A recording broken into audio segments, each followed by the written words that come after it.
What's up, everybody? Sorry for the delay. Had a good old robot bag of dicks. The robots attacked me, and I had to fend them off by rebooting and doing all that other fantastic stuff. Technology, I mean, is this amazing that we get to live stream and talk to people all over the world, and it can just be a miserable bag of robot dicks. Just a miserable bag of robot dicks. Just a frustrating, stupid bag of robot dicks. Like, share, subscribe, do all that. If you're watching on YouTube, tell Stalin I said hello. Also, you can watch us for free at rockfin.com/Graham Elwood. Bring Lee Camp on here in a quick second, and we will do government secrets. And then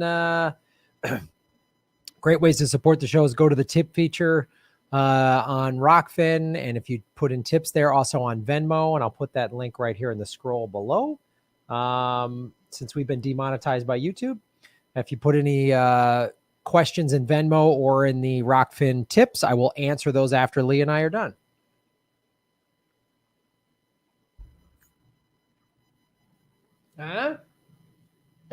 Let's do it.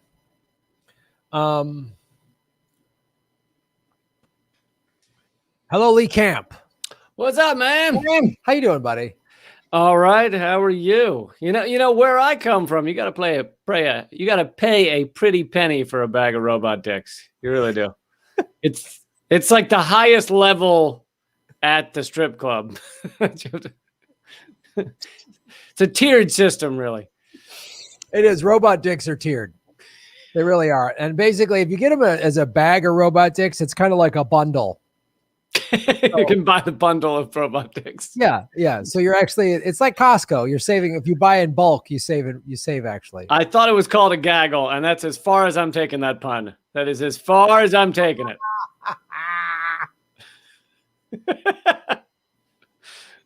Oh, a gaggle of robot dicks, ladies and gentlemen. Well, in honor of gaggle of robot dicks, it's Government Secrets episode 30.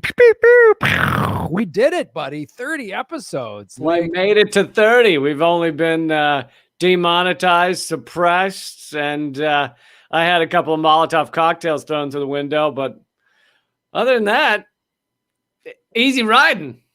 It's been smooth sailing. Just one of us we're gonna be targeted and black bagged into an unmarked van at some point, and but. You keep calling it Stalin Tube, and I would like to say I am offended as a card-carrying Stalin fan club member. I think it's insulting to Stalin. I think you're hurting his image, his legacy. Okay. I will write a written apology to all the Stalin fans. There's a Stalin fan club. Yeah, I just subscribed to the Nikita Khrushchev when he just de-Stalinized Russia and just acted like Stalin never existed, just wiped him off there, which is so fascinating. I did this tour when I was there, and they were like, here's this like artwork, whatever, like in one of the subways, have some of the subways that were built by Stalin after World War II are just amazing artwork. And they're like, there used to be a mosaic of Stalin and Lenin, and then now it's just Lenin. Like they just said, nope, he didn't happen. He never happened. Yeah. I know some people around here that are really great at ripping down statues. If they ever need our help, if the Soviet Union has any, they still want down. I'm down. I'm down with a statue ripping. So what did we want to discuss today, Lee? Because a couple significant things have happened. First of all, the Judas and the Black Messiah has been out for about a week or so. We both watched it. We're going to talk about that, but also was the anniversary yesterday of the assassination of Malcolm X. And what happened? Big news. I mean, do we discuss the Fred Hampton movie first, or do we talk about this like sort of bombshell deathbed letter that just dropped about Malcolm X? Let's go with bombshell deathbed letter. Bombshell deathbed letter. Welcome back to Government Secrets. First segment.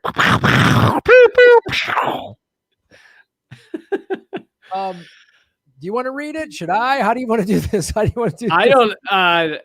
Yeah, I did read up on it, but I don't have the article in front of me. So if you want to read it, go ahead. Yeah, I have the. Okay, so I will actually screen share this, and then we will read it. Government secret screen share. I didn't know that. I didn't know that had a special song to it. There is. Everything has a sound effect. All right. Deathbed letter from former cop claims New York Police Department, the FBI helped kill Malcolm X. Well, oh my goodness. Yeah, but before we get into that article, I just want to say, like, I did watch the series on Netflix, great series on titled, I think, Who Killed Malcolm X, and really does reveal a lot of things. But it obviously doesn't get into this because this is new. But anyway, I'll see if I can connect the two a little bit after you go through the article. I don't know why my screen behind me keeps going to all blue. Like it just keeps. It's more robot bags to death. Is this the latest? Yeah, is this the latest YouTube attack? They're like, yeah, no more background scenery. Graham doesn't get a cool background anymore. We just want to flash blue on there, right there. What's that? Is that Blue Man Group street team? I was always hoping you'd paint your face something. Just never talk and do all their weird shenanigans. So it's just gonna be a seizure background through the whole show, huh? Yep, it's government secret seizure background. Oh fuck! What that? Whatever. God, this pisses me off. I got no. I'm just gonna shut it off. Whatever. Yeah, shut it off. Okay. Because otherwise, it's just like everything's going downhill for Graham. He's demonetized. The background's flashing. It's just it just looks like this. It's just gonna collapse. Like everything's collapsing. Warning! Not official talking points of corporate America. Warning. Warning, Malcolm X was killed by Lee Harvey Oswald. Wikipedia confirms. Warning. All right. So a cousin of Ray Wood, a former undercover police officer, shared a confession letter in which Wood said that the agencies facilitated the assassination. Okay. So a letter shared by the family of deceased former New York police officer alleges that the New York City Police Department and the FBI played a role in the murder of a powerful civil rights leader. The outspoken, he was former spokesperson of the Nation of Islam, died on February 21st, 1965. Give people a little context. So this is he had already broken with the Nation of Islam. Yep. Malcolm X. He basically discovered Elijah Muhammad was sort of doing he was going against the teachings of Islam. He was like sleeping with his secretaries and doing some other stuff. So then, it seemed there was a lot of money laundering going on and some forms of fraud and yeah. Right. And Malcolm X was he was a purist and he was like, this ain't right, So of course, when you speak the truth, you get targeted. And, So, Roy Wood was a former undercover police officer who wrote in a newly released confession letter that the NYPD and FBI worked with him to make sure the two men in charge of Malcolm X's security detail were arrested in the days before the speech. So the two head guys of his security detail got arrested basically, and this article goes into it. They concocted this crazy plot to blow up the Statue of Liberty, and they implicated these two guys so that they were arrested, so that then it was easy to get people into the hall, the Audubon Hall, I believe it was called, where Malcolm X was giving a speech. Yeah, meaning they knew there'd be no check at the door because they didn't have enough security people. Yeah. Yeah. So he gave this, Ray Wood shared this confession with his family when he was diagnosed with stomach cancer in 2011. He asked his cousin Reggie not to share the letter until after he died. God, that went on for 10 years, man. He died in November, and Reggie Wood shared his his cousin's confession publicly on Saturday, flanked by a group that included Malcolm X's daughters and civil rights attorneys, right? The U.S. So this is nuts, man. I mean, for 10 years, he said, I carried the confession secretly in fear of what could happen to my family and myself if the government found out what I knew, Reggie Wood said Saturday. So Ray Wood confessed that Key, the NYPD, and the U.S. government all made sure Malcolm X wasn't adequately protected from assassination during his final speech. I participated in actions that in hindsight were deplorable and detrimental to the advancement of my own Black people, Wood said. Now, this ties into, we'll get into it, but Bill O'Brien, who was the undercover guy that helped get Fred Hampton assassinated. Yeah. But yeah, I mean, and they're the same program. Is this ongoing war of the FBI against strong Black leaders, the Black prophetic class, the Black Panthers. This is all kind of part of that. And they, and they took people out in different ways. Initially with MLK, they sent him a letter trying to get him to kill himself by saying they knew that he was having an affair and stuff. And they said, you really need to do the right thing and take your own life. So they would try different things to get to either sideline or get rid of these people, buying them off maybe in some cases as well. But with Malcolm X, I think that what this guy's saying, what this cop is saying, and what was said in that Netflix series could work together.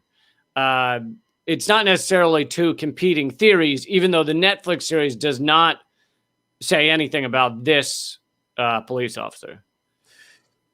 And because it really, what happens here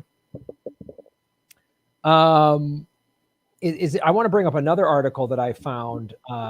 This was in The Guardian 6 years ago. Okay, Malcolm X assassination 50 years on mystery still clouds details of the case. And Ray Wood is mentioned in this, but they don't know this information about him that just got released Saturday. So they talk about all the different a cast of co-conspirators in this article. The late Herman Ferguson, a founding member of the Organization of Afro-American Unity, which was founded by Malcolm X after he left the Nation of Islam. Recall the police car, which pulled up along the ballroom and brought out a man with an olive complexion, obviously in great pain. Watched as the squad car sped away over the Hudson River. So in the days following, NYPD also arrested two other members of the Nation of Islam's Mosque 7 in Harlem, which really goes, this Guardian article from 6 years ago touches on, as it sounds like the Netflix documentary did, of that there was clearly a conspiracy and NYPD was clearly somehow involved. But now we know, like, this really connects the dots. I think the Ray Wood letter. Yeah, the Netflix series pretty much puts the assassination at the feet of the Nation of Islam, but shows that the NYPD was aware of these threats against Malcolm X, was doing nothing to try and stop them, was doing nothing to try and keep him safe. And in the kind of one of the most bombshell moments in that Netflix series, and I'm sorry, I don't have the guy's name in front of me, but was that one police officer his job was to infiltrate Malcolm X's group, and he ultimately became Malcolm X's top security guy. And when Malcolm X was shot, so Malcolm X on stage, the three people come running up, shoot him multiple times. This guy who Malcolm X thinks is his best friend and security guard jumps on stage and legitimately tries to save him, gives him mouth to mouth. And the Netflix series reveals this guy is, I think, NYPD. He was a police officer of some sort. And Malcolm X didn't know that. And in fact, they have an interview with another NYPD guy who's like, man, I just don't understand why he tried to save him. What the hell was that? like basically saying, how dare this infiltrator try and save Malcolm X. We're trying to kill Malcolm X. Why are you doing that? But, you know, and that just goes to show how close how far the NYPD had gotten into his organization. They were his top security guard. He just didn't know it. Wow. I mean, it makes sense because they just wanted him silenced, so they don't care how they're going to do it. And it's like, oh, great. Now we can blame the nation, let the Nation of Islam get away with this, which it sounds like the Nation of Islam did, you know, they did it. But the fact that NYPD was heavily involved and allowed this to happen, and even his security aide, you know, guy gives him mouth to mouth. Maybe he had a change of heart and felt bad, or maybe he just wanted to give the appearance of, oh, I'm his guy. I wanted to try to save him. You know what I mean? Like, right. Yeah. And they arrested. So afterwards, they arrest 3 people for the killing: Thomas Hagen, Norman 3X Butler, and Thomas 15X Johnson. And Thomas Hagen in the trial admits to being one of the shooters. But they know which one. One of them had a shotgun, and that's the lethal shot. So Thomas Hagen, despite admitting being one of the shooters, did not fire the lethal shot. And but the other 2, Thomas Hagen always said that the other 2 were innocent. They were not. The other 2 were 100% innocent, and the NYPD just needed someone to pin this on and figured, why not take out 2 guys that we don't like much anyway in the neighborhood? And so they grabbed these 2 guys, and they interviewed one of them, who I think one of them died in prison. The other one got out recently, like in the past 10 years or something. And they interviewed him and, you know, talked to him about all those years he spent in prison for a crime he didn't commit. And they eventually tracked down the guy that they're almost certain fired the actual, you know, shot that killed him.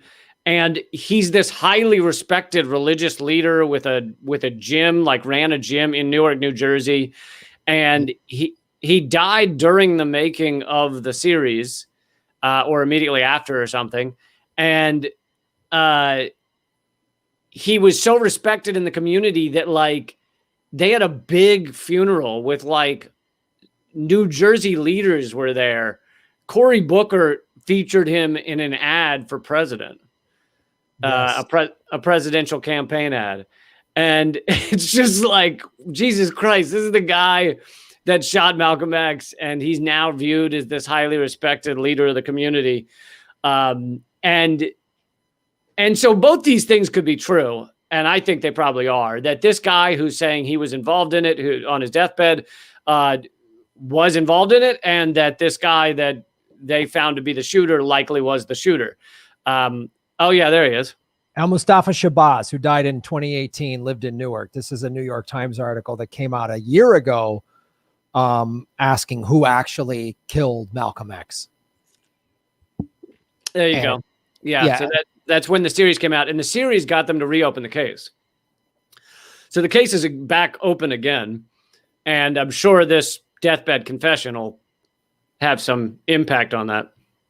Well, yeah, I mean, what the deathbed confession just says, it just fills in some pieces. It's not a like either or choice. It's like, oh, it makes everything that's been uncovered up until now in this documentary and now with the letter, it just all makes even more sense. Cause it's like, right. If Ray Wood's job was to get his security detail out of there and then just let the Nation of Islam do what they wanted to do, great. And then of course, NYPD Blue, as corrupt as they are, NYPD Blue, the series, the Dennis Franz series, that series, Dennis Franz is very correct. Is NYPD, it makes total sense that they went, oh, we got Malcolm X out. We got the shooter. Why not pin it on a couple other guys? And just, I mean, all of it makes sense. It's not to me, there's like, yeah. And we may never know how much they influenced this guy who likely did the shooting, Shabazz. You know, they were, as we see, they were infiltrating all of these movements, and they would recommend that they do things. They would recommend that people, you know, try and assassinate someone. They would push people to try and commit more violent crimes so that they could arrest them for that. In the Fred Hampton movie, which we'll get to in a minute, the infiltrator tries to get them to to take a box of C4 explosive with the plan of bombing City Hall. And Fred Hampton at least in the scene, Fred Hampton and the other guy are like, you fucking out of your mind. But the reason he was doing that was he was wired and he was hoping to get them on tape saying that they were preparing to blow up City Hall. Yep. Yeah. I mean, look, they did every possible tactic that they could.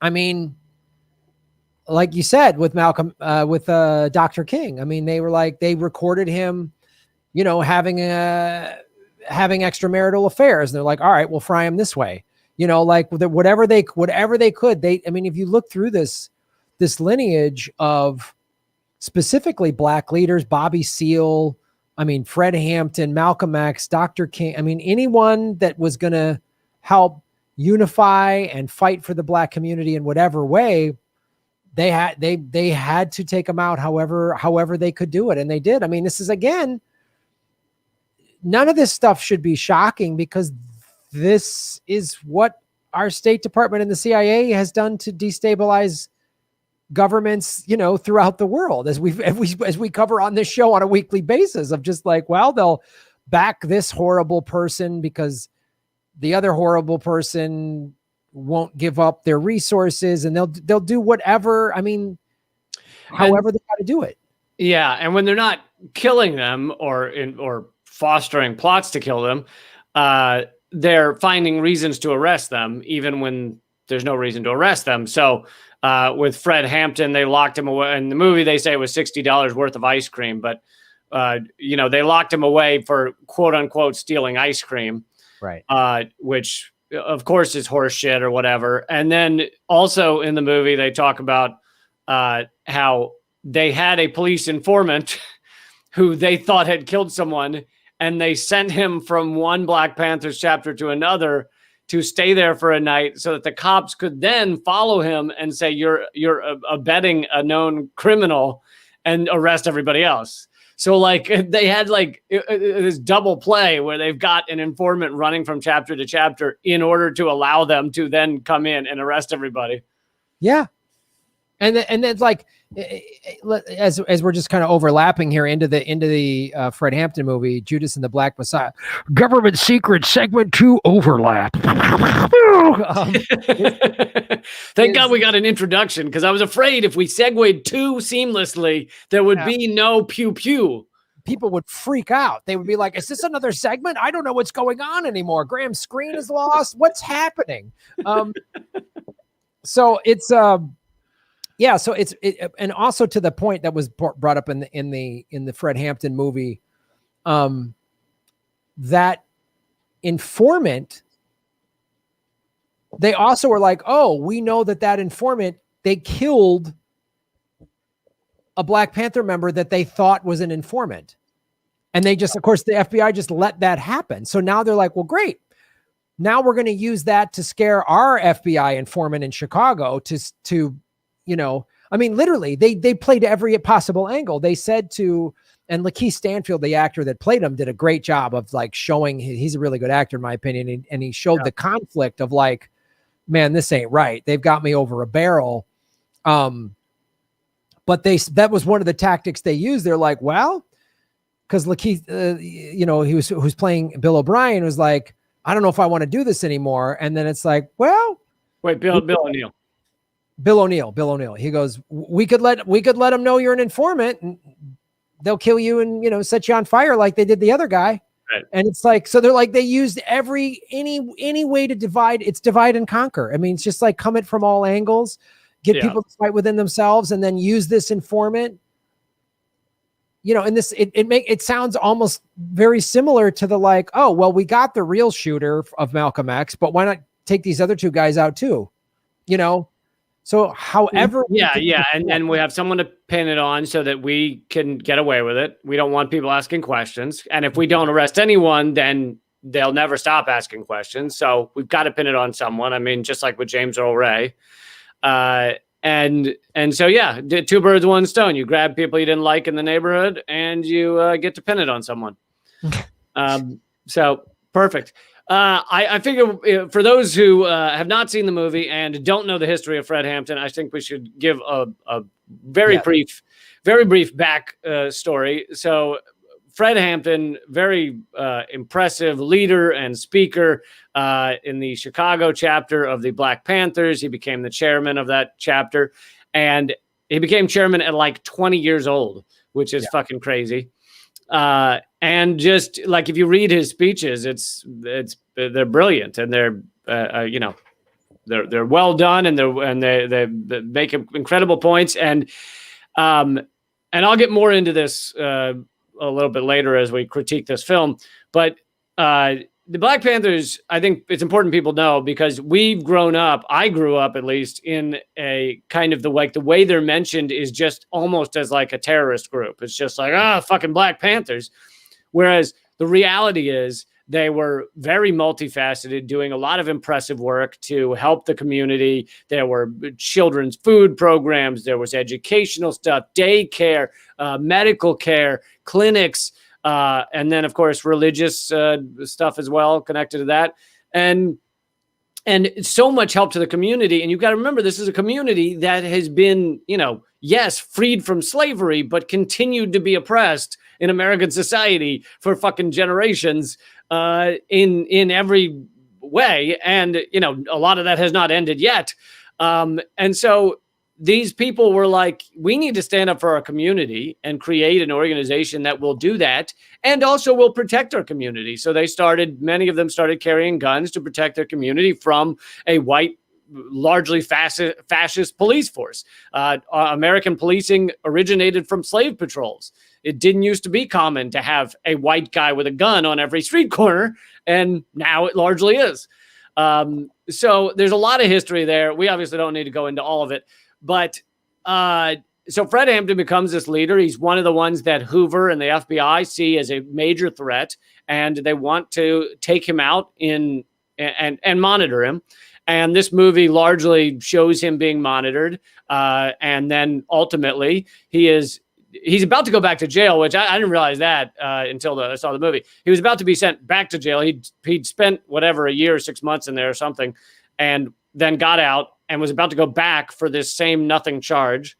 But they didn't, at least in this representation, Hoover didn't want him to go back to jail, because in prison, you can educate people, you can grow, your legend can grow while you're in prison. He wanted him gone.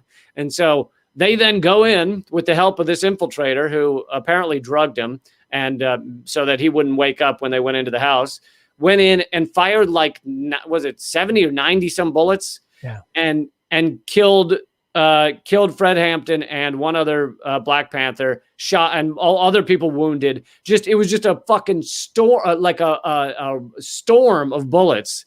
And they claim one shot was fired by the Black Panthers.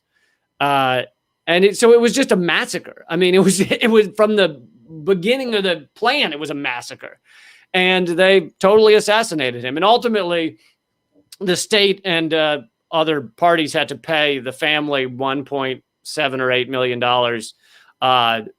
But, they were asking for far more than that. But at least that shows some level of culpability if they had to pay that settlement. Yeah, I mean, there's a lot of things too. Is the informant wrote out, he drew basically a floor plan of the apartment, so they knew how the Chicago Police Department and the FBI knew how to just get in there. And again, they use this same old tactic of that we still hear today. Oh, they were armed. That the cops had we had no choice. I mean, we heard that all last summer during all the George Floyd protests. And anytime an unarmed Black man is shot, well, he reached, Jacob Blake. Well, he reached into his pocket. Like he had Skittles. He had a very aggressive bag of Skittles. An aggressive bag of Skittles. Like, the cop said, we want to see your ID. And they reach into their pocket to get their ID to comply with the cop. And, we thought he had a gun. It's just like, and they're allowed to get away with it because they've been getting away with this for decades. But to just go back a little bit, to give a little bit more of a historical context for everybody.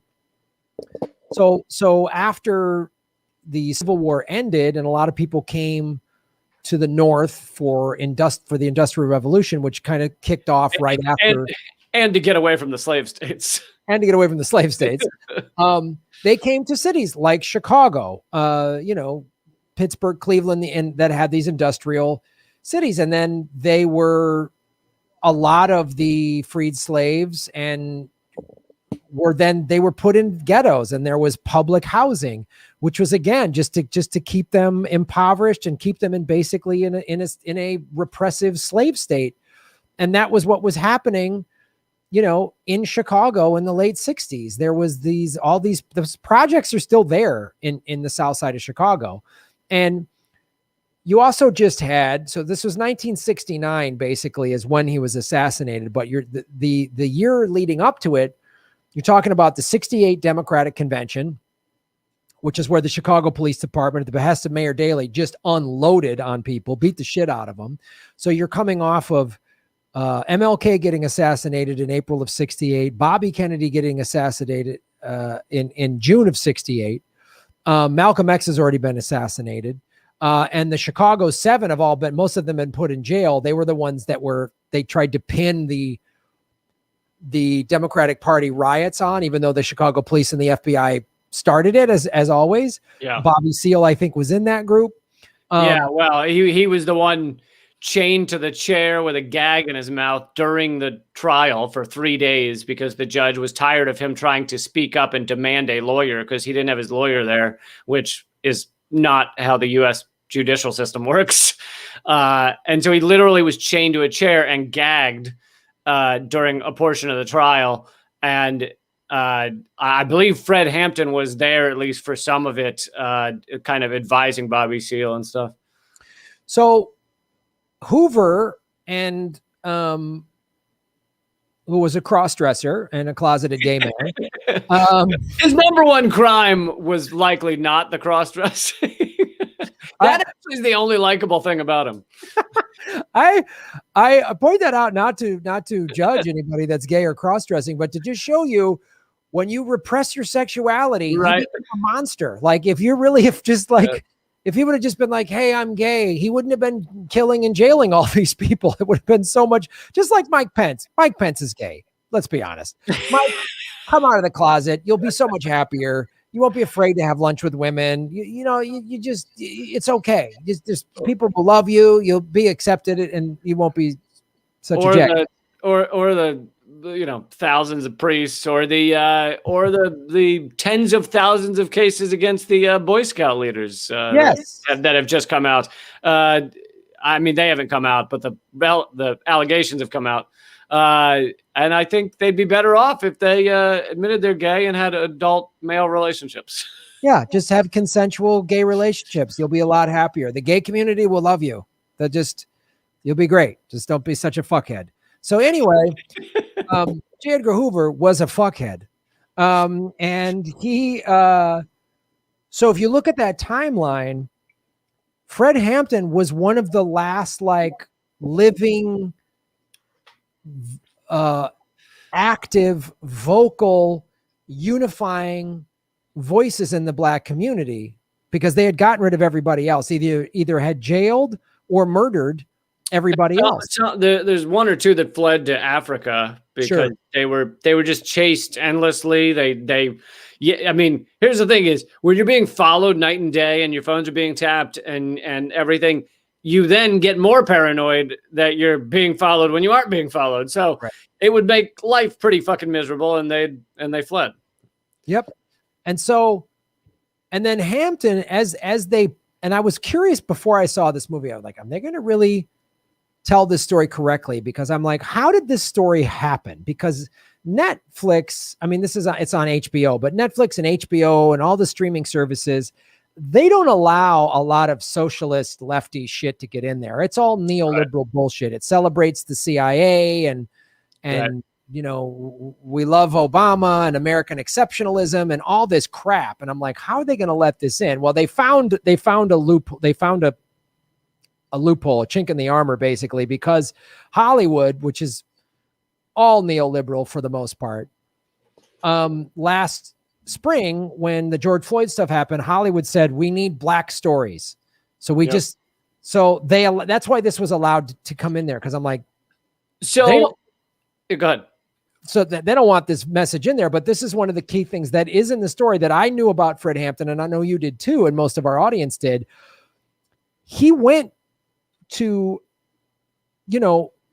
white people in a neighborhood in Chicago called Hillbilly Harlem, which again, Southern whites came north for industrial jobs, just like Southern blacks did after the Civil War for the Industrial Revolution. And that was the nickname of that neighborhood was Hillbilly Harlem because it was mostly Southern whites. And some of them were openly racist. They had Confederate flags and all that stuff.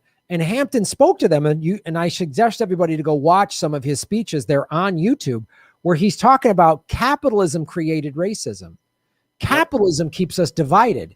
And there's a powerful scene in the actual movie where one of his guys in the Black Panther Party, they show up at this like white person rally, whatever the name of the group is, and there's a big Confederate flag. And one of the Black Panthers goes, "Man, that was the flag when your people lynched my people." And then one of the white people goes, "We didn't lynch any. We were sharecroppers. We weren't slave owners. My family was poor." And it was like, oh, that was the thing. Hampton was trying to get people, getting the working class unified. Yep. And he reached out to the Puerto Rican neighborhood, and he reached out to another like gang. I forget what they were called, but the Crowns or the Crows or the Crowns, right? And it was like powerful. And again, we know this from doing this show and both of our own shows, is that when you start unifying people against the 1%, forget it. They put a bullseye on your head. And that's probably you can reveal things, just don't start unifying people. That's that's it. That's a real problem. So I agree with you on kind of the loophole of getting this through. And so it did. I felt it did a good job a legit job of largely making the police seem like scumbags, which they were. And they made a good job of fleshing out Fred Hampton as a human being. They didn't just make him kind of one angle. And they made him being locked up, and they made it seem like bullshit. What I would argue, though, that they either failed to do or didn't even try was to create the dynamic of the Black Panthers being far more than just gun-toting, belligerent, let's create revolution and shoot cops. And I think that for you or me coming into that movie with some education, even a little education on what the Black Panthers were and what that time was like, we can watch it and be like, oh, this is doing a pretty good job. But I think that people coming into that movie without an education of that time or of the Black Panthers, they'll probably walk away from it thinking the Black Panthers were terrorists and also the cops were mostly terrorizing them as well. And that's kind of, if you do go into it like that and you come out of it like that, then that is a shitty thing to learn and flawed and inaccurate.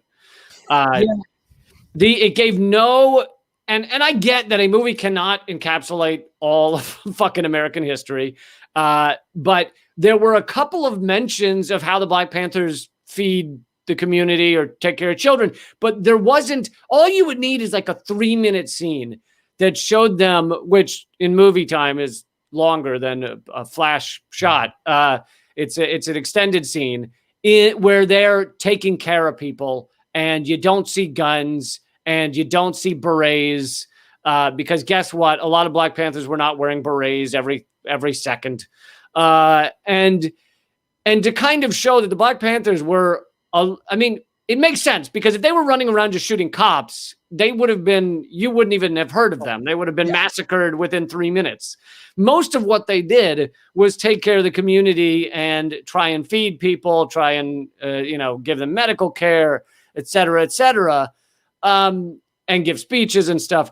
So like that was what bugged me about it. I mean, I think if you did a word search of that script, probably the number one word that repeats in that script is pigs. It's said every 3 seconds. And I'm not saying that they didn't use the word pigs. They certainly did. But there's a lot more to the Black Panthers than just let's fuck up the pigs. Yeah, no, it's a good point. You're right. You and I know the context of this, and we know what the Black Panther Party did. But if you didn't, or you're a younger person or whatever, Yeah, you could definitely be misled. Like, oh, they did some stuff in the community, but basically they were violent and killed cops. I could definitely see somebody coming away from this Fred Hampton movie with that, which is as you point out, that's an egregious error. That's a huge mistake to make. Right. And it more I don't think the other version could be made. What would be allowed to be made, or wouldn't be bought by HBO if it showed the Black Panthers being good people, like on a larger scale than just Fred Hampton. It shows Fred Hampton being a good person, but it didn't really show the Black Panthers as a good organization. Yeah, that's a good point. Maybe that's why it did get it. One of the reasons it got in there is it didn't really show all of the stuff that the Black Panther Party did. They were only depicted as violent, cop killing terrorists. They were only depicted that way. And they did not show how they protected their own community, fed healthcare clinics, all this stuff, school, and that they just weren't getting. And it's funny, you hear the same stuff said back then that we're hearing said today. Like back then it was, why are we spending all this money on Vietnam? Well, now it's like, the Vietnam War budget is like maybe a percentage of what we spend now. I mean, like it's the same thing now. Why isn't the richest country in the history of the world? Like, look what's happening in Texas. Like you can't tell. Yes, you can go into the specifics of the Texas, Energy Commission or whatever it's called, but still that's just more, this is late stage capitalism. What's happening in Texas and you know what else is it unless they are divided by the corporate talking points, etc. What's happening in Texas, which in various ways is happening across the country, but is a very uniting thing to happen. I mean, it doesn't matter whether you're fucking black or white or Asian or really poor or middle class. You're going to be fucked up in Texas when the power goes out and your living room starts growing icicles from the ceiling. Like, yes, there are some people that are rich enough to fly away, like Ted Cruz, but in general, this unites people, seeing how the systems are failing them, seeing how when you create a system that is only about exploitation and is only about greed and is only about enriching a tiny number of individuals, then guess what? Everyone else eventually will get fucked to a level that they can't even survive, that they're living in a fucking freezing cold apartment with no electricity and trying to figure out how they're getting through the night.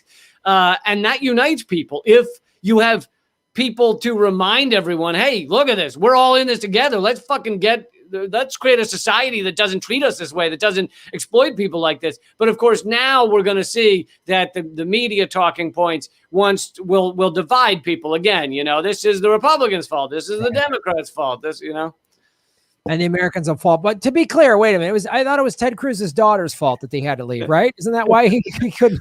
I love that his explanation almost was in a way even more elitist. No. I wasn't flying away to Cancun. I was just flying there for a day to drop my daughters off. Who flies to Cancun to drop their kids off? Do you understand what kind of fucking life you're living? You goddamn asshole. Yeah, the only reason you flew back is because you got busted on social media, Ted. Like, and you're too stupid to even fly in a private jet, you idiot. Like, had you taken a private jet, nobody would have known. But instead, you're waiting in line with that dumb face of yours and that stupid haircut. And Ted Cruz, like, oh God, on an upgrade list. Like, you moron. Like. That's how I fly, you dipshit. Like, get out of here. Like, oh my God. Someone told me there's a photo being circulated of apparently his family's dog. They have a tiny little white dog that was left in the freezing cold blackout house. So but you could see it through the window. So the dog's sitting there like, you left me in this fucking freezing house and went to Cancun. And it's like, of course they did. They're sociopaths. They don't care about a fucking dog. Remember when Romney strapped his dog to the roof of his car and drove 2 hours on the highway? Like, that's how right-wingers view animals, because they can't even relate to a human being. How would they give a fuck about an animal? Yeah, Well, it says in the Bible, Leviticus 4:17, that the doggeth should freezeth while I go to Cancun. So there we go. It's like, I hope you're right that like people seeing, because that's the other thing too. Like, and to hear some dipshit neoliberals on social media like, ha, that's what you get for being a red state. Like, you're an idiot. First of all, there's plenty of lefties in the largest number of new DSA chapters opening was in the state of Texas over the last 4 years. So, and I've done shows down there. You've done shows down there. There's a lot of lefties. I got friends down there. That's a stupid social media thing to do. And you just are showing why you're an idiot blue check neoliberal that thinks Joe Biden is going to make him change things for the better. Yeah, so absolutely. And was California not on fucking fire and running out of prisoners to fight the fires? Like, yes. Both of these states, one's red, one blue. It shows you how both parties don't care about you at all. They don't care. Like, if you think your state's better because it's red or it's blue, you're a fucking idiot. You're dumber than Ted Cruz's dog, and that's offensive to dogs. And I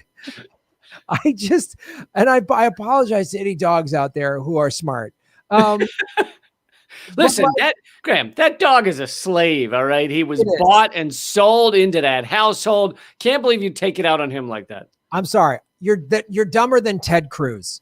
Let's put it that way. The dog doesn't deserve that. My apologies. That dog should run free. Someone should rescue that dog, and then Ted Cruz should be put down. But I like this is, I hope Americans go, and Texas, I hope people are realizing that, like, Texas did this, we didn't want federal regulation, and they sold it to Texans as Texas stands alone. No. A bunch of rich assholes in the 1930s, the rich oil guys, made a law so they didn't have to pay for stuff that this should. You mean the electric grid was sold, right? Yeah, the electric grid was deregulated, and it was big rich oil guys, which have been running Texas for a long time. They don't care about you. They don't care if you got a Trump flag or a GOP stick. They don't give a shit about you, man. And so I hope people realize, and then to listen to the governor go on Fox and say, well, this is what happens with renewable energy. No, dipshit. Windmills are 15% of Texas's energy, and they've been performing above par. Like, this had nothing to do with the fucking windmills. Oh, it's so like, and hey, anyone in any other state, this could happen to you, because this is what capitalism looks like. There's 3 energy grids: the East Coast, the West Coast, and Texas. So, your whole East Coast grid could go down. The East Coast, the West Coast, and stupid. It's like, you guess what though? If all of these, the West Coast, a bunch of Democrat neoliberals, whatever, they'll make deals with whatever power company helps pay for Gavin Newsom's teeth whitener. They don't give a shit. Like, they're all mad. Well, I thought his teeth actually powered part of California. Yeah, there are battery packs that go into. That's why his hair never moves. That's his battery charger. So his. I know they just plugged in his teeth for a couple hours. Yeah, that's what they do. His teeth. He just sits there out in the sun with his teeth, talking in sentences that are way too long. You know, the most damning thing I've ever heard about Gavin Newsom is that he was married to Kimberly Guilfoyle, the Fox News psychopath. Oh, God. Who is now dating or married or whatever to Trump Jr. What an incestuous band of maggots. God, I hate the 1%. They all just rat fuck maggots. Like, and I hope people realize this is what we need: unity, because we are all in this together. And I'm hearing, I just donated to the Houston Food Bank because I got an email from the People's Party, from Nick Brown at the People's Party. So, like, we all got to go and help out however we can, because if you're living a different part of the country and you think this can't happen to you because, oh, we're smarter here or better, or we're blue, or we're more whatever, you're wrong. Capitalism will come fucking take your food away. It'll freeze you to death. It'll leave your dog alone in a mansion. It'll fucking kill. This is what it does. So Yeah, I hope yeah. everyone sees this. I mean, it's like in a lot of ways, it's like our infrastructure is being mined right now to enrich the oligarchs, and so they aren't going to spend money on anything that doesn't make them a lot of money in short term, within the next year or two. And that's what happened. That's part of what happened in Texas is there was no financial incentive, market incentive for them to develop their energy grid to deal with a crisis like this, to deal with with a greater or lesser need from the norm of what Texas needs. So this went outside of that norm, and they had never built up the ability to deal with that because guess what? That costs money. Now, in a functioning society, you do those things because guess what? It's to take care of your people during a crisis. It's not for profit, but we have a system, like you said, late stage capitalism. We have a system that is purely only focused on profit and money. There is no consideration for environment, no consideration for taking care of the people.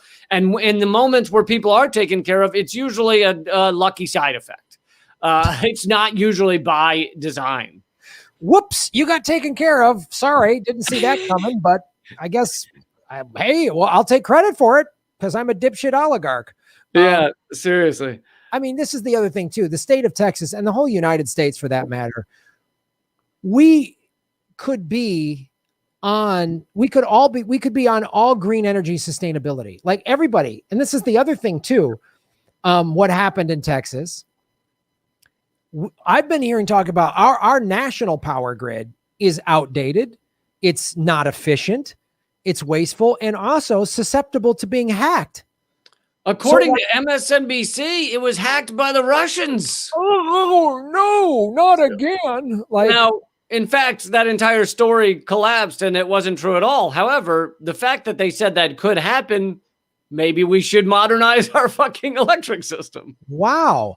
Gee, I wonder if everybody, like if the government, rather than spending trillions of dollars on war and nonsense, what if these defense contractor companies that get bloated contracts to go make things that kill poor people, what if they put their technology and research and all the brain power that all of the people who work at Boeing and Northrop Grumman and all those companies had, put it towards, you could have your own sustainable regenerative energy with a battery. So if there's no power grid to go down, and you could have a bunch of plugs on the side of your house so that if your neighbor's power goes down, but yours doesn't, you could help your neighbor. Oh, well, see, there's no profit in that in the long term. Actually, you could make that profitable by making sure people had that.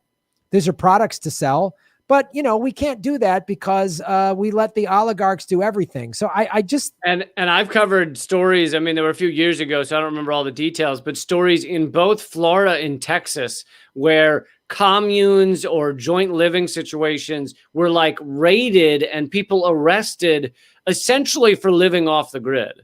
Like that was their true crime. I mean, they tried to find other reasons, didn't have a clean living kitchen area or whatever the fuck they tried to get them on. The children weren't, getting the proper education or whatever they tried to get them on. But the real reason was because these living scenarios were outside of the electric grid and outside of what the state could make money on and the state could, oversee. I mean, that was the real reason these places were torn apart. Of course. So it's just another way to keep us down. I mean, it's unreal. I mean, like, tell me if you saw this happening in any other country, you saw what was happening. People are boiling their water. People don't have, I heard a kid died in a trailer because he froze to death, like in Texas. So this is like, and there's a lot of people, there's a lot of fires and things from people trying to warm themselves with hair dryers and shit like that. Yeah. There's been all these fires. So people don't have electricity. They don't have clean water. There's fires. There's a government that doesn't care about them. So you got that. You got what happened at the Capitol.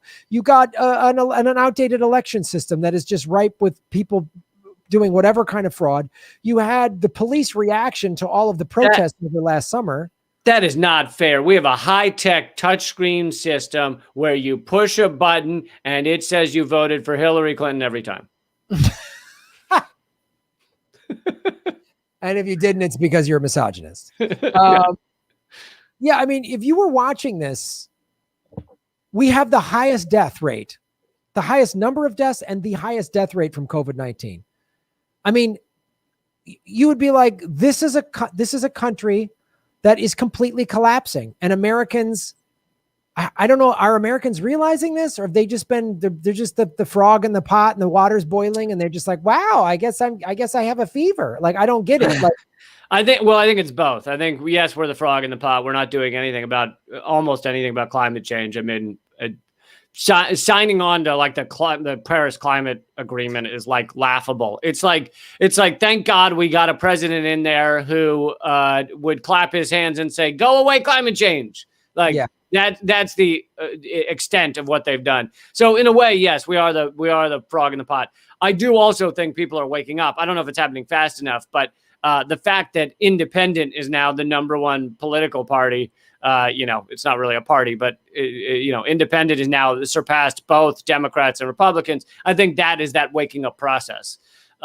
So it's getting there. I don't know if it's getting there fast enough. And obviously, to go back to our suppression, your demonetization, they're trying to stop that as much as possible. That's what's going on right now. And you also, speaking of the waking up, I thought maybe we could spend a couple of minutes real quick on MPP, Movement for a People's Party. They're getting attacked a lot right now. And, my view on this is that electoral politics is not generally going to be where the major change comes, but that doesn't mean I'm not for throwing shit at the wall and seeing what sticks.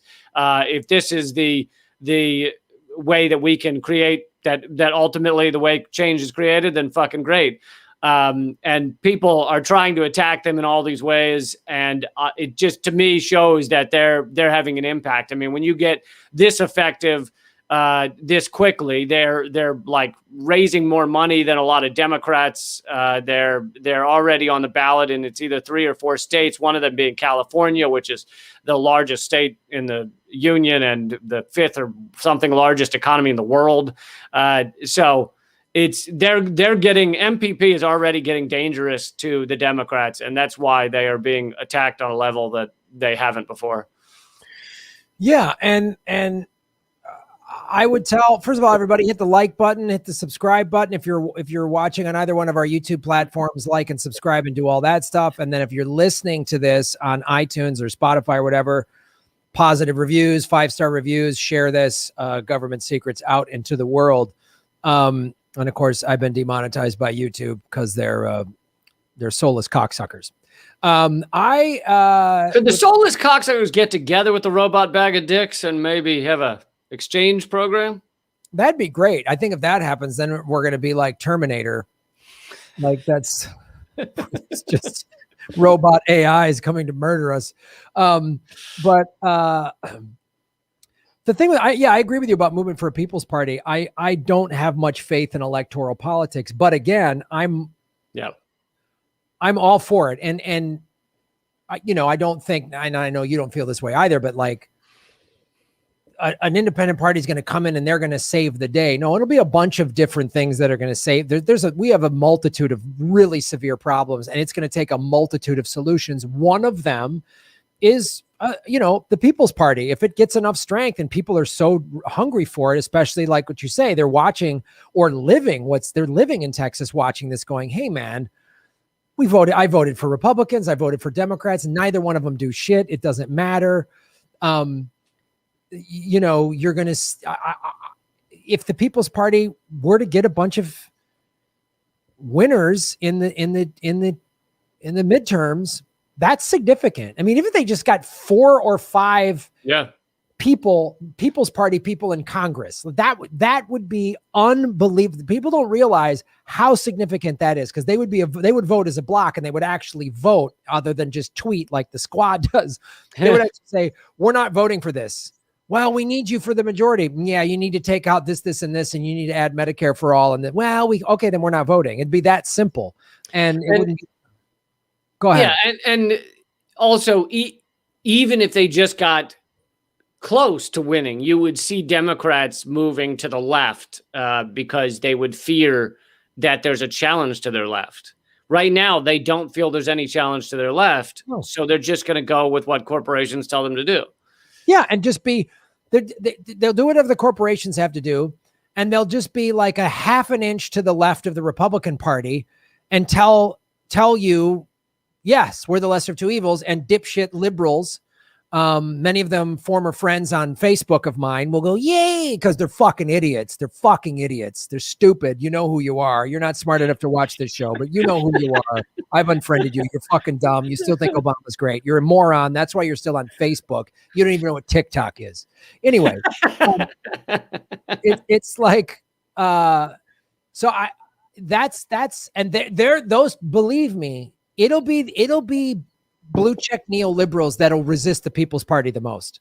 But oh my God, that's who the attacks are coming from. Of course. The attacks are not coming from like average voters or independent voters. No, the attacks are coming from like liberals who, think that the Democratic Party is holier than thou, and you just need to do whatever the Democratic Party says, and anything left of that is harmful to them. Yes. And yeah, that's all it is. And the people who like claim like, oh, I was a MPP member and they don't, it's a grift or whatever. I can guarantee you that 98% of those people were from the beginning, from the moment they showed up, were Democrat, liberal assholes infiltrating the MPP. And the other 2% are fucking idiots. Yeah, they're just dumb. They're just dum-dums. Yeah. They're dumb. They're dum-dums. They're Ted Cruz's haircut. They're that dumb. Yeah. Yeah, it's exciting to see in some sense. I mean, they'll be real.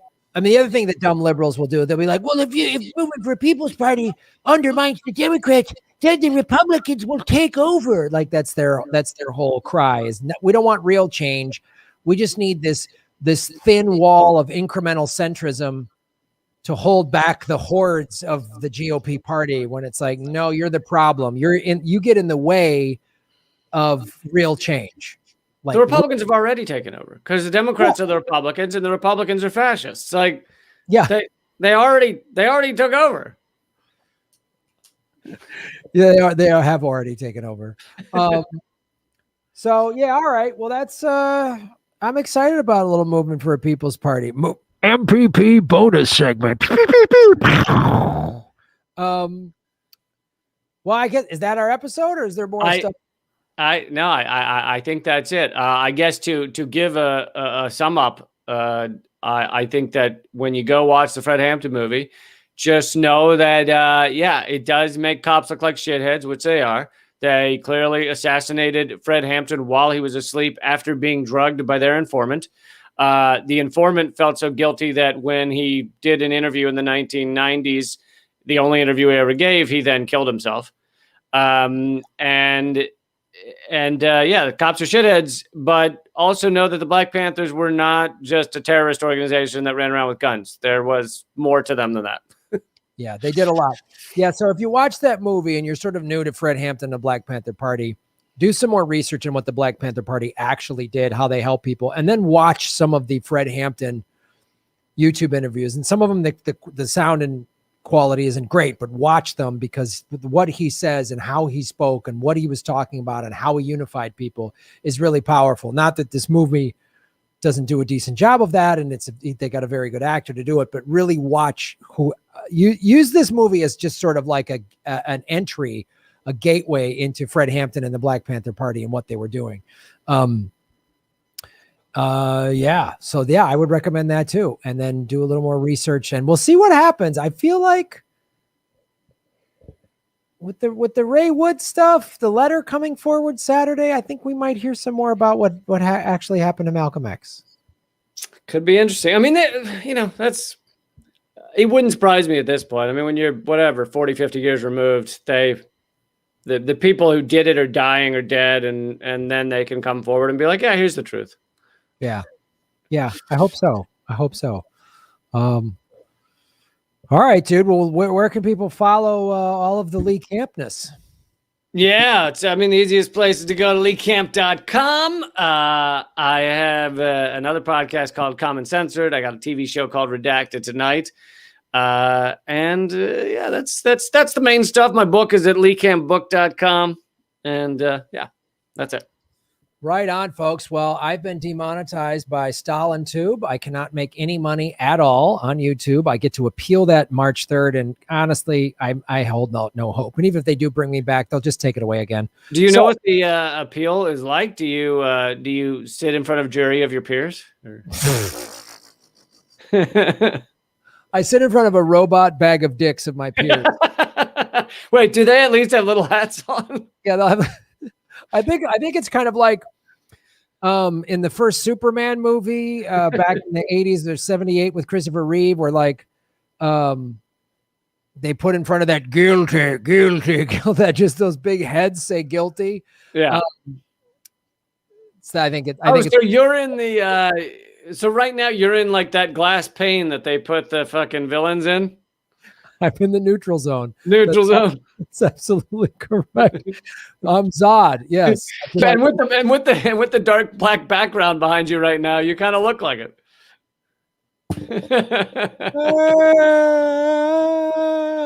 Yeah. So now come, son of Jor-El, kneel before Zod. That's what's going to happen at my trial. Zod, or as I like to call him, Evil George Carlin. It's even. Yes. Terrence Stamp is evil George Carlin. Without a doubt. There's no two ways about it. Terrence Stamp is the evil George Carlin. Oh my God. George Carlin's doing funny stuff about baseball is like this, football is like that. And then Terrence Stamp is like, you before God. Like, oh my God. Yes.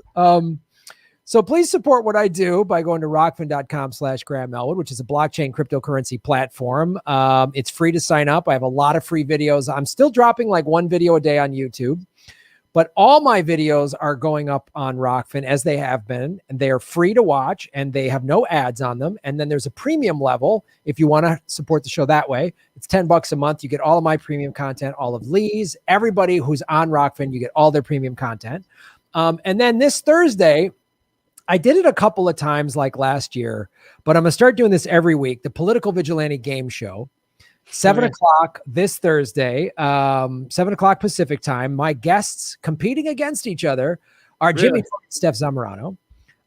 So Lee, would you and Eleanor like to come on a future episode? Yeah, absolutely. What do we do? you have to take your clothes off and dance, and it's not easy, but yeah, you can dance if you want to. You can leave. It's kind of like Fear Factor, where you eat the bull penis with the bees on it. Yeah. It's you gotta eat the bull penis with the bees on it.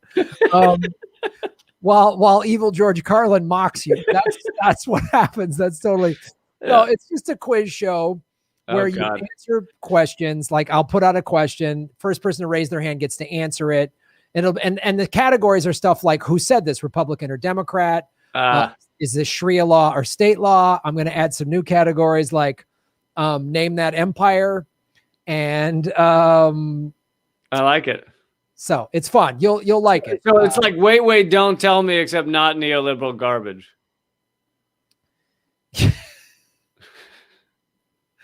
Yeah. Probably. I don't listen to that crap, but the NPR game show.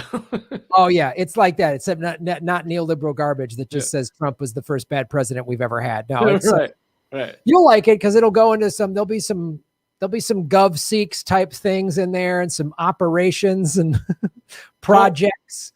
Cool. But if you get like 5 questions wrong, you can get back in the game by eating a bull penis. Sure, if you really want to, that's something you're. I don't want to stop you from eating bull penis covered in bees. If that's what you want to do, you're on the show. I'm trying to produce this thing for you. God damn it! Don't you understand, Graham? You'll be back in the prime hunt if you just had a bull penis with bees in there.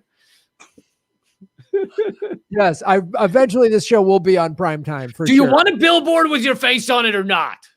I've had those before. Yes. Strip poker only on Whammy in Miami. I had that.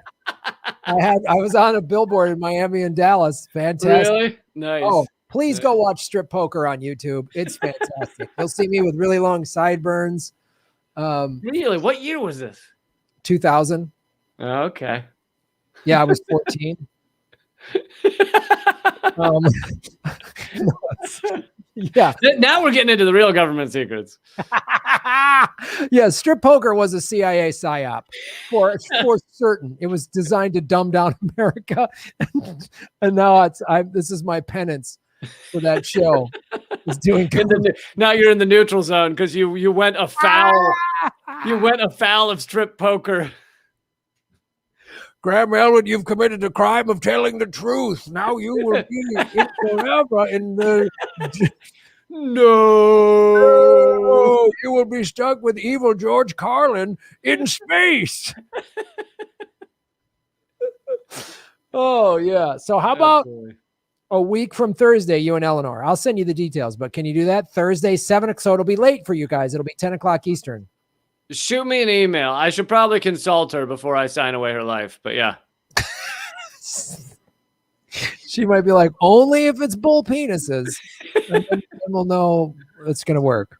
All right. I'll shoot you an email and we'll key is you got to eat the bees first and then go for them. Everyone tries to scrape off the bees. That's not how you do it. No. Contact crunch. It's like granola in a smoothie. You know what I mean? It's really... or like fried onions on a hot dog.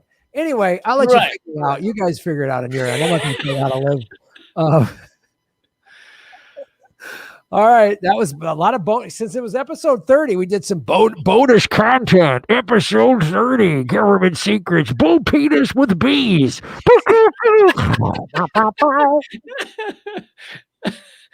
All right, man. Have a good night. I'll talk to you soon. You got it, buddy. Take care. All right, ladies and gentlemen. Let's see if my dumb TV's working.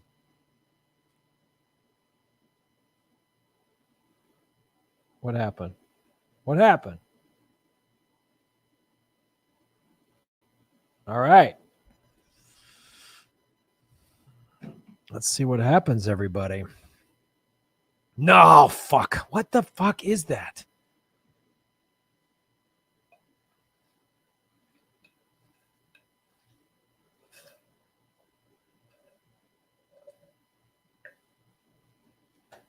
Every 5 seconds it does that. Jesus.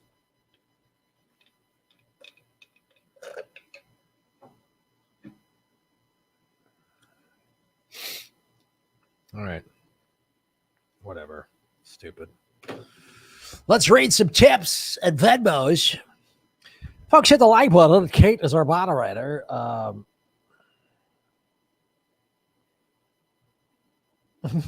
Kate asking, are there any soulless cocksuckers watching here today? Thank you so much, Kate, for moderating.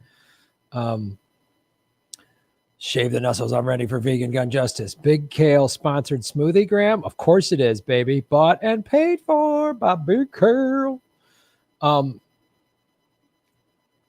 Hello, everybody over on the Rockfin. Sharif Snugs, Bill Nye, the highest guy. Tony DeMeo, Shave Your Knuckles for Justice. Thank you for supporting the show, Tony, at the Rockfin. Don't forget, I will be doing Rockfin Live, premium members exclusive live stream tonight, 8 o'clock. We're going to sing some songs. I'll do some segments. And that is included in your $10 a month premium membership. Plus early access to government secrets and everything else. Trump got elected promising the forgotten man wouldn't be forgotten. Joe Biden promised you nothing. Yeah, I know. Brian Arbor, tip jar. Thank you, Brian. I appreciate it. Sharif Snugs, what's up, dude? Shave Your Knuckles for Justice. Rotate it for truth. Big surprise, Graham. The intelligence community played a hand in Malcolm X and Fred Hampton's death. Who knew? I know. I was as shocked as you, Sharif. When I heard that, I was like, what? I couldn't believe it. First Lee just rattled my brain with the JFK stuff. Now this, I'm just shocked. I am shocked. I'm really bewildered. I had so much faith in the intelligence community and the American government. Everything they've ever told us has been true. So That's why this is so shocking. Sechimo Cantanella, what's up, my friend? How are you? Government Secrets is my weekly highlight. Right on. I love it. I love doing it too. Sharif Snugs again. Ba-boom. Shaving, rotating, gun justice. Look at that.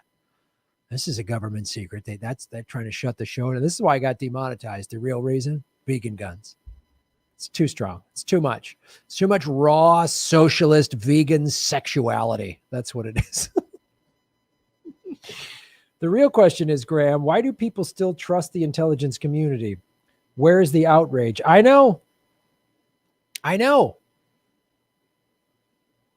Like, you would think reading this Ray Wood letter would be like, people would just be like, no way. But they're just like, like, I keep expecting this. Edward Snowden, Chelsea Manning, Julian Assange. Like, I keep, when? What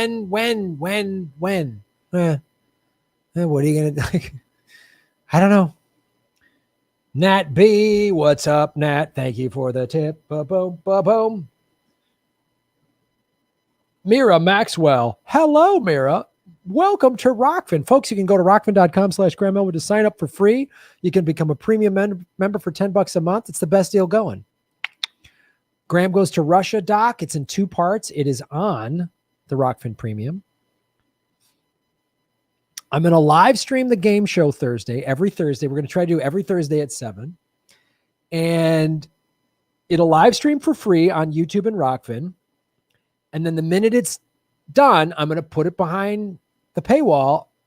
So you'll be able to see if you missed the live stream or it's wrong. You're in that part of the world where it's wrong too late or whatever. You can watch it. First Rockfin tip goes to the dude who got me on Rockfin. Cheers. You got it, Mara.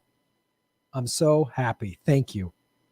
Sharif Snugs, what's up? Boom. Graham, a lot of the criticism of Movement for People's Party is valid. I joined the New York chapter, and I can tell you that a lot of us in New York had to drop out because of MPP. I'm sorry to hear that. Of course, the duopoly is worse, and I would vote for an MPP candidate, but that house needs to be clean. Just saying. So that's valid. That's valid. If there's legitimate criticisms of how that party, which is a brand new party, can improve itself, I'm all for it. I have no, I didn't create that party. I want them to succeed. If they ask me to run for Congress, I'll probably say yes and do it. But legitimate criticisms, I get it. If they're not organized or whatever, but be aware of this. If they're becoming a legitimate threat, they will, if they haven't already, get infiltrated by people who's like what we talk about on government secrets and what I talk about on Vigilante and Lee talks about on Redacted. One of the things I do on this show is I try to notice the patterns. And once you see the patterns, then you can see what's going on. So Movement for People's Party is just disorganized. Some of it might be, hey, they're new. So they just don't quite know yet. But there also could be people in there, operatives from intelligence, from private intelligence, from the Democratic Party, which we know all these CIA ops work in this for the Democratic Party, could be deliberately coming in there to fuck it up. Pay attention to that kind of stuff. Again, anyone that's a screw up doesn't necessarily mean they're working for intelligence, but just that's deliberate. Look at, as we just today talked about, all the tactics they use. I was talking to Susie Dawson about this. She goes, Graham, this is what they do. They infiltrate movements. They infiltrate campaigns. They infiltrate, non-for-profits, whatever, anything that's gaining any sort of power. And they'll and she goes, it'll be like the maid. It'll be like the maintenance guy. It'll be like somebody like that will accidentally, they put all these files in the paper shredder and they didn't realize. And it seems like it's just like bungling, what are they doing? But it's deliberate. Anything to screw it up, anything to set it off track, anything to disarm it. So I'm not saying you're wrong for bailing or whatever. I'm just saying, pay attention. Pay attention. Watch Susie Dawson's One versus Five Eyes series that she did. She live streamed it on my show last summer. And how she went through every week and would uncover all these leaked documents and Freedom of Information Act to show you how the intelligence community works. So they see Movement for a People's Party as a threat. They're absolutely going to get people in there and who seem like, just be leery of the loudest advocates for something. And then they do something that seems like they pick fights or there's an argument or that's what they're designed to do. It's what they're designed to do.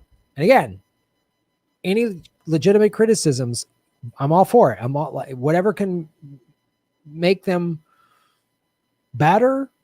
We need third parties in this country, like legitimate ones with a real chance at candidates winning. But pay attention.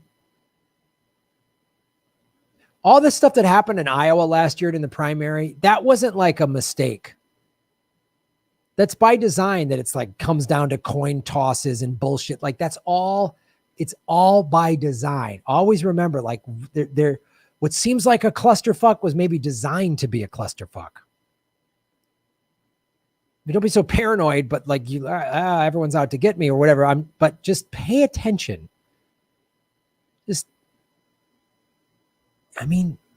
Again, the Fred Hampton movie, man. You look at what Bill O'Reilly or O'Brien, I keep forgetting whatever his last name was, but the infiltrator, the informant, that's the term I want. And then the other informant, they're both screaming the loudest about killing an FBI informant. Pay attention to that. Valid thing what you're bringing up. Denny McCartney, boom. Thank you, Denny, so much for supporting the show. I appreciate it. Tony DeMeo, how are you, my friend? Ba-boom. I was very suspicious that the movie portrayed the Black Panthers as just as violent as the Klan. No wonder Hollywood produced it. Yeah, that's the legitimate one. Kate Slattery, how's Saki doing lately? Saki's doing well. Maybe he'll come on the show later today. I don't know. Do you guys want to talk to Saki in a little bit?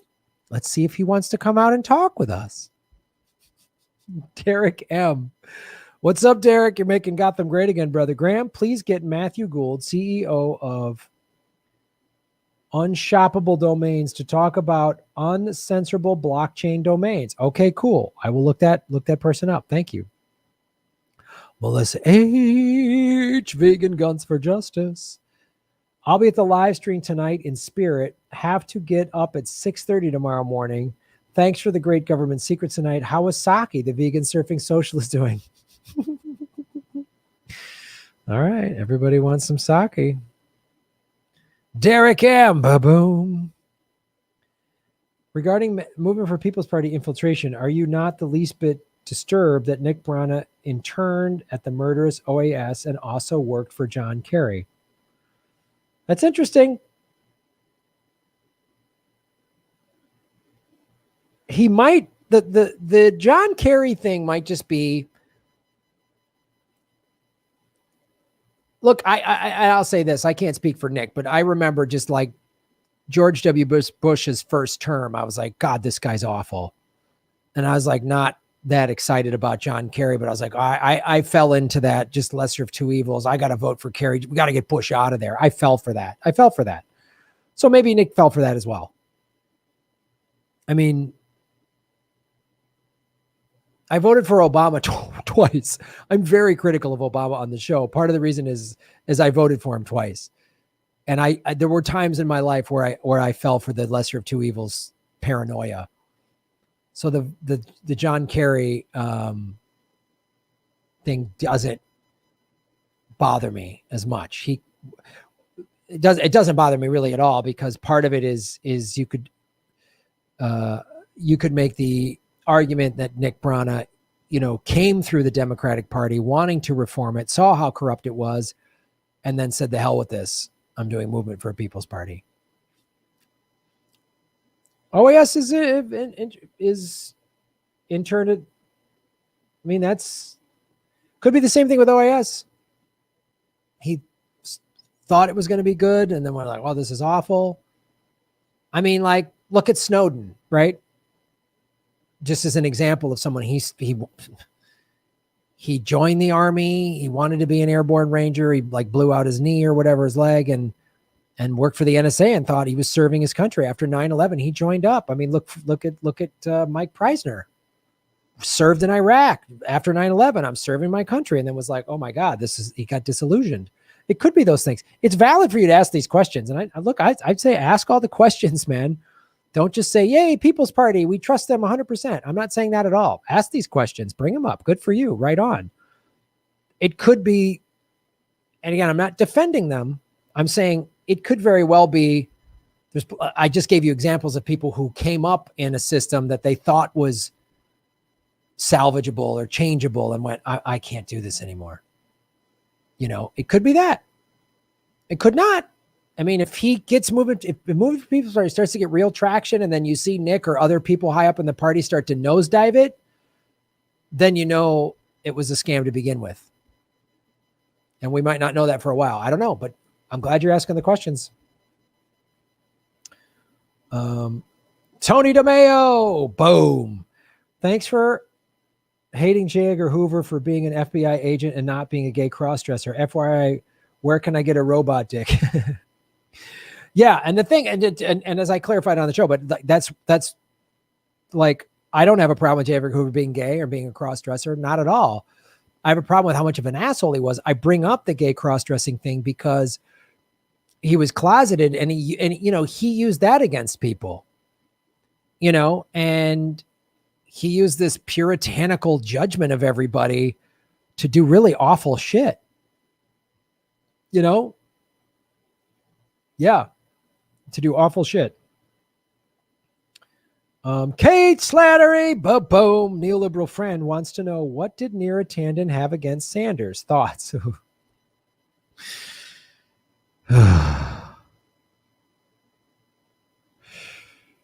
Neera Tanden is so fucking evil.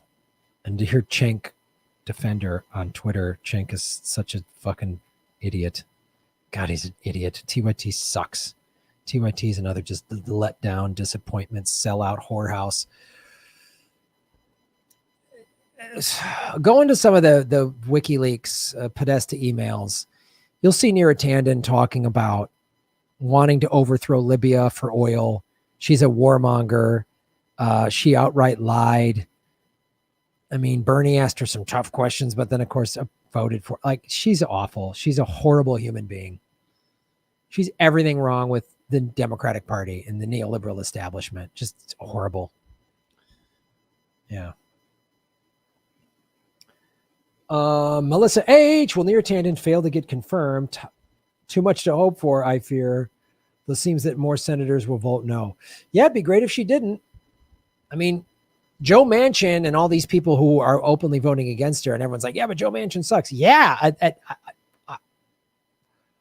I don't care what anyone's reasons for voting against Neera Tanden are. I just don't want her in there. She's awful. Joe Manchin's doing it because he's a corporate Democrat, and he's just trying to get more of a corporate Democratic foothold inside the whatever his. I don't care. She's awful. I don't want her in Biden's cabinet.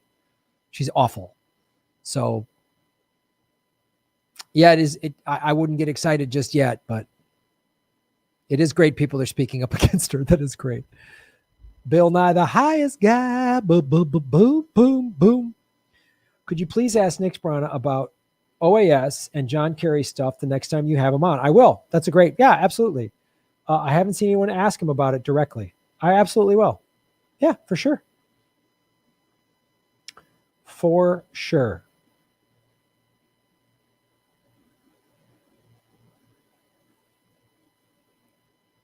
Thank you, Shelley.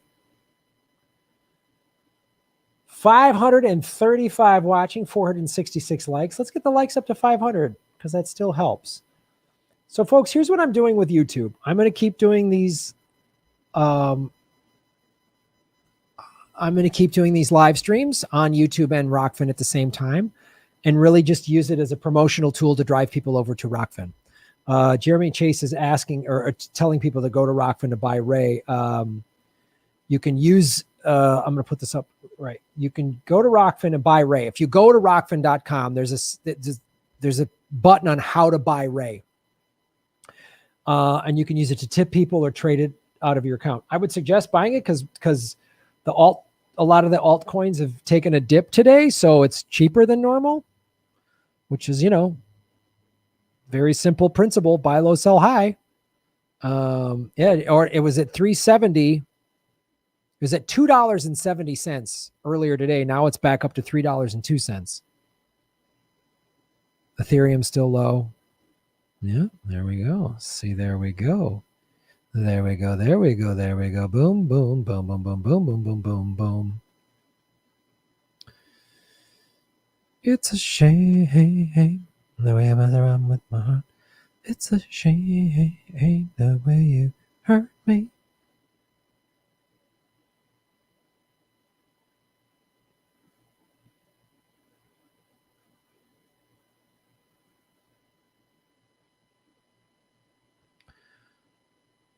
Boom. All right, let me see if there's any Venmos. Venmo.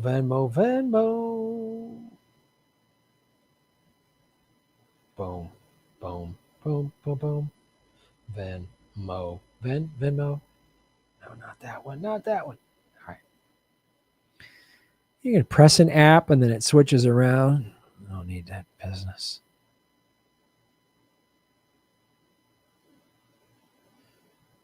Wanchat, there no. Wanchat, thank you so much for supporting the show on Venmo. Folks, you can do that at Graham-Elwood. Environmental destruction will force people to see our rotten system whether they like it or not. That's a great point. Yeah, Lee and I were talking about what is happening in Texas. And seriously, I just donated some money to the Houston Food Bank. If there's anywhere else to donate down in Texas, please let me know. I will. And anybody down there, I know I got friends down in Texas and many fans. Ron Pagone and I did shows in Fort Worth, Houston, San Antonio, and Austin. Jimmy has done shows in Austin. I did shows with Jimmy in Austin. And so anybody down there that's having a tough time, man, I let us know how we can help you. And everybody, show your Texan vigilantes some love. Because they can use some help right now. And again, we're all on our own. So we got to help each other because the government doesn't give a shit about us. But yeah, Wanchat, you bring up a great point. It's the thing Lee and I were talking about. Hopefully if some good comes out of what happening in Texas is like everybody realizing both political parties don't care about us at all. And we need real like lefty populist progressive solutions and not shithead politicians that just give lip service and tweets or whatever. I mean, Ted Cruz is vile for doing that, but is he any worse than Nancy Pelosi eating ice cream while people wait in line for food in a pandemic? They're all awful. They're all awful people. They're horrible people. They're just bad people. I don't know how else to say it. I don't know how you do that with it and not look in the mirror and go, God, I'm a piece of shit. So.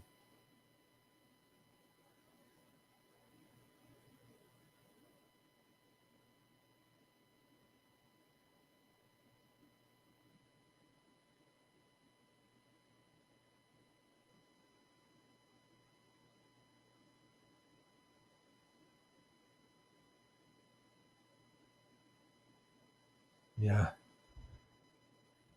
Well, that's the other thing too. And especially sometimes you hear conservatives go, where's all that? Trump said that in his campaign 4 years ago. Where's all the global warming? It's all cold. It's like, no, it's called climate change. And what it means is weather's going to get more severe. So like Texas is having these crazy winters, freezing that they don't normally have. And they're going to have really hot summers and really bad hurricanes. It's just going to keep going to extremes. The winters are going to be more brutal. The summers are going to be more brutal. And there's just going to be disaster after disaster, which is going to cost billions of dollars. Like, it's just going to be bad.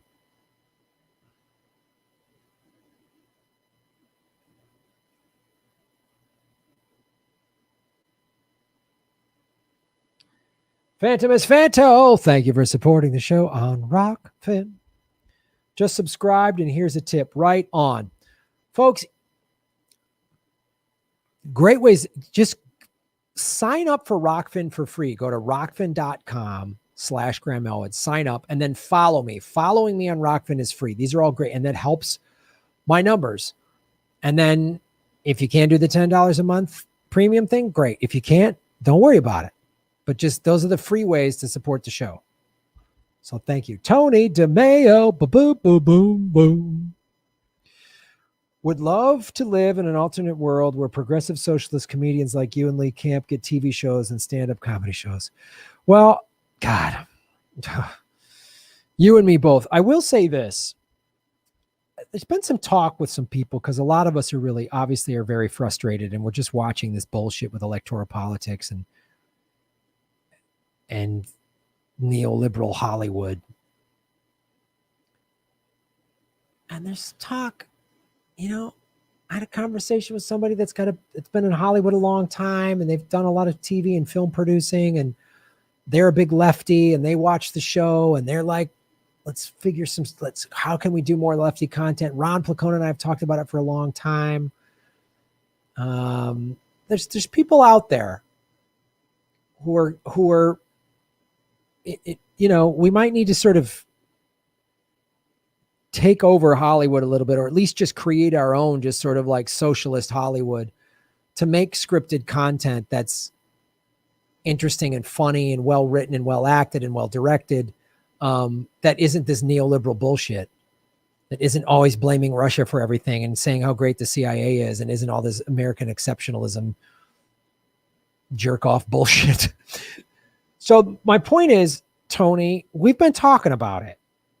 Can I sit there and tell you we're starting this new thing and it's happening? No, but more of it's going to happen. And I got to tell you that Rockfin, I think, is going to be part of that, because I want to put more scripted content. And now scripted content, the issue or hurdle or just challenge is budgets, right? To hire a camera crew and actors and writers and makeup people, that there's a serious outlay of cash you can do. Like right now, this show doesn't have a big outlay of cash.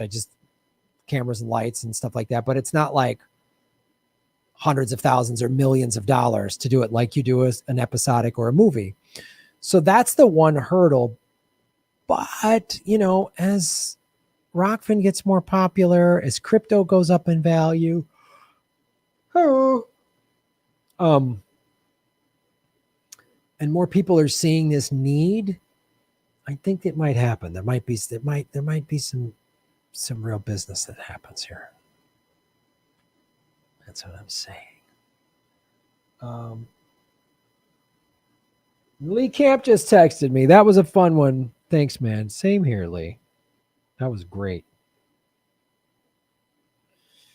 I love laughing. I love doing that show with Lee.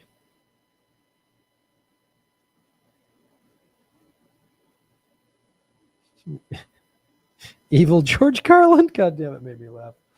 But yeah, Tony, we're working on it.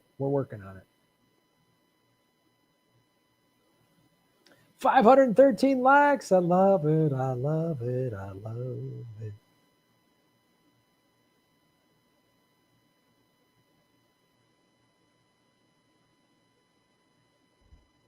Hey, Graham, I'm conducting an animal welfare project. There's any way I can reach you to discuss it?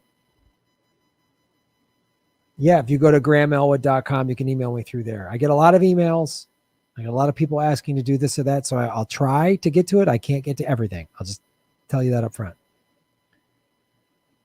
Email support at Rockfin. They are very responsive. Yes, it's a new platform and there's some glitches and stuff, but when you email them, hey, I had a problem with this, or can you fix that? They're really on it. And the more people that support it, the more money they can have to put into the infrastructure to make it a better platform. So you're getting it on the ground floor, something really awesome.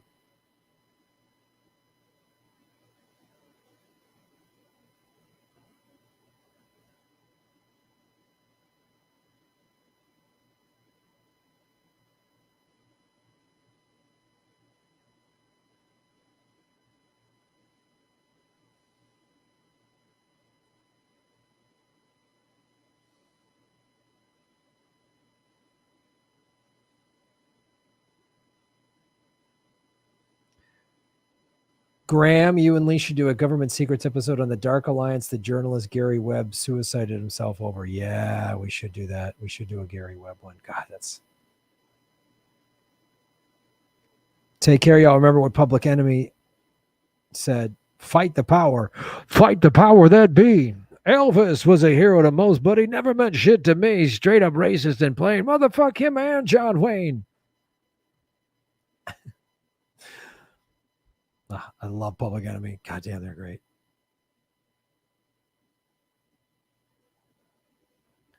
What if the polar ice caps melt? I don't know. Get a boat. What do you want me to do about it?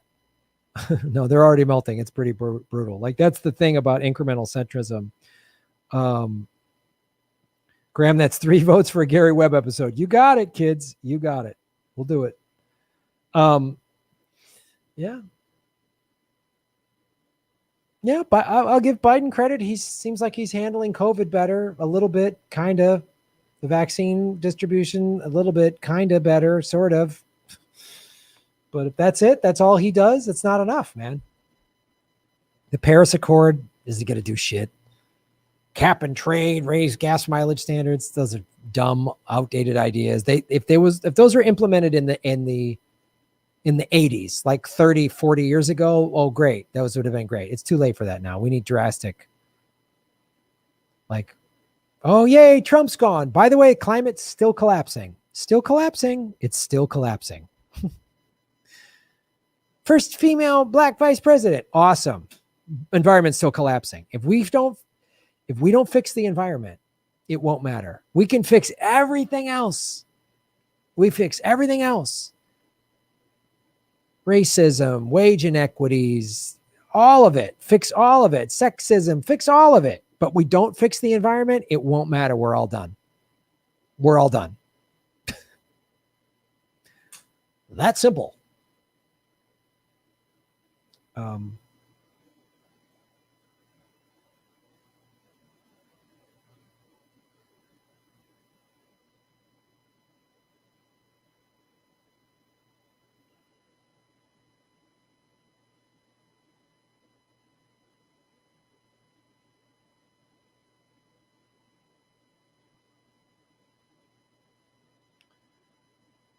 Boom, boom, boom.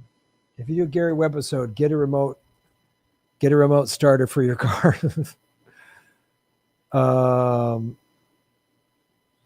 American exceptionalism should be portrayed in Hollywood, but as villainous antagonists, propagandized partisan apologists, useful idiots devoid of consciousness, or rationalized villainy by apathy, wild ignorance, and ultra-patriotic soulless extremism. Yeah, that's how I would do it. I would depict the neoliberal and American exceptionalism in these, like, make fun of them. They'd be the comedic idiot. They'd be the idiots, the jokes of the story.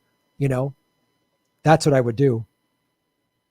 The way like neoliberal stuff always depicts like Southerners or conservatives as dumb. That's what I would, the idiot in every movie story would be the neoliberal moron, the Hollywood neoliberal idiot. Every time. Every time. Joe Manchin also wants to limit the checks to show he's a phony prick. Lee Camp should urge RT to join Rockfin. Ooh. Joe Manchin not supporting Near Tannen speaks well of Manchin in that maybe he has character, but is just genuinely awful politically. Maybe Manchin is just setting up his shift to becoming officially Republican. It could be that. It could be that.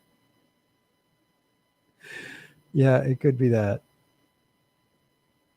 All right, folks, I'm going to go live again tonight. 8 o'clock Pacific time, exclusively on rockfin.com. You got to be a Rockfin premium member. So go to rockfin.com/Graham Elwood. Graham Elwood's late night crypto lounge. We sing songs. It's a little looser, but I will put together, in fact, one of the reasons I got to stop now is I got to put together some segments for tonight. I sing some because there's no copyright issues on Rockfin. I can lip sync, karaoke. It's going to be nuts. So if you missed government secrets, the audio and video will drop later today on mine and Lee's YouTubes, and on all of the audio will drop on, iTunes and all that stuff. And then if you're a Patreon member at the $10 level, you can watch the live stream, the Government Secrets live stream later today. You'll get to hear the audio on the $5 level on Patreon. And if you're a Rockfin Premium member, all my archived live streams and early access to the podcast are all at Rockfin Premium. You get a lot of cool bonus content there, as well as the Graham Goes to Russia documentary, which is on Patreon and on Rockfin Premium. And don't forget Thursday, Political Vigilante Game Show with Jimmy Dore and Steph Zabarato, Thursday at 7.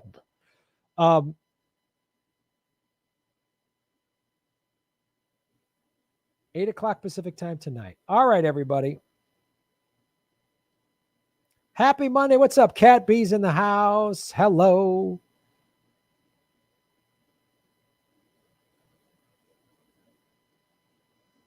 In the Cold War, we had to get Smart and Rocky, and we had Get Smart and Rocky and Bullwinkle and MASH. But as far as on TV right now, I don't see anybody poking fun at the warmongers.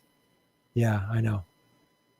You can't poke fun at the warmongers. Panquake.com and Rockfin, folks. Sign up.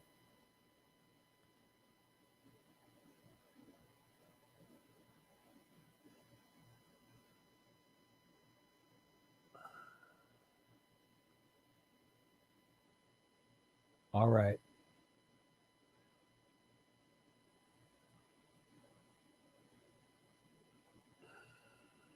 Graham, what do you think about Boeing making death traps for planes? Again, that's capitalism.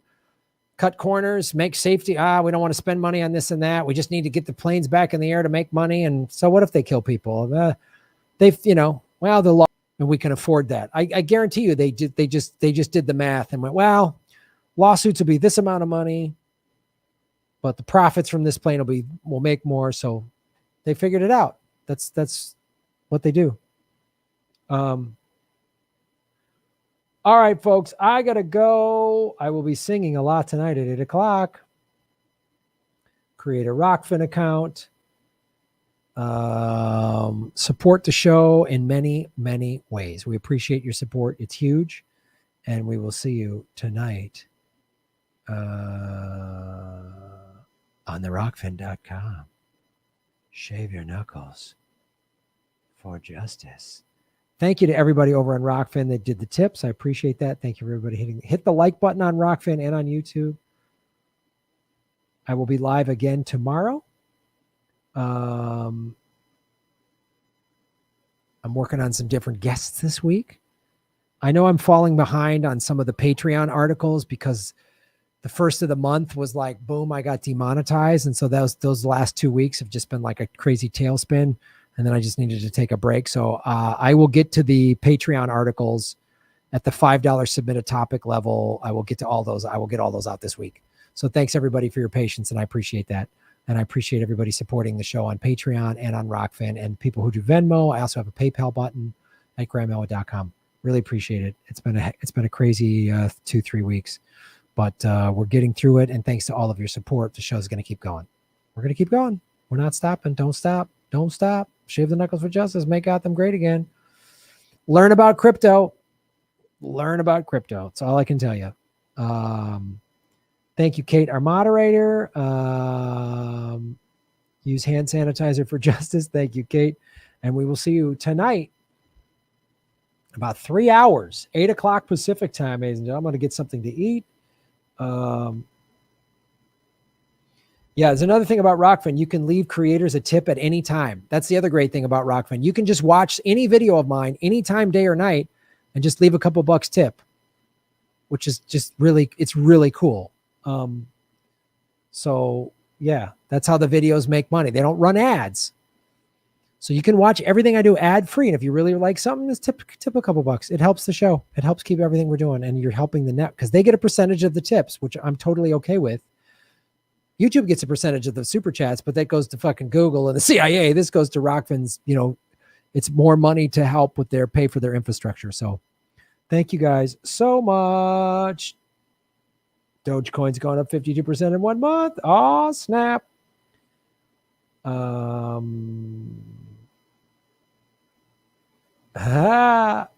Can't stop, won't stop. Song request. Queen, Don't Stop Me Now. I will do that tonight during the Rockfin live stream. I got to save my voice. But I will see you all tonight, 8 o'clock Pacific. Shaving your knuckles for justice, making Gotham great again. My name is Graham Elwood. Babu.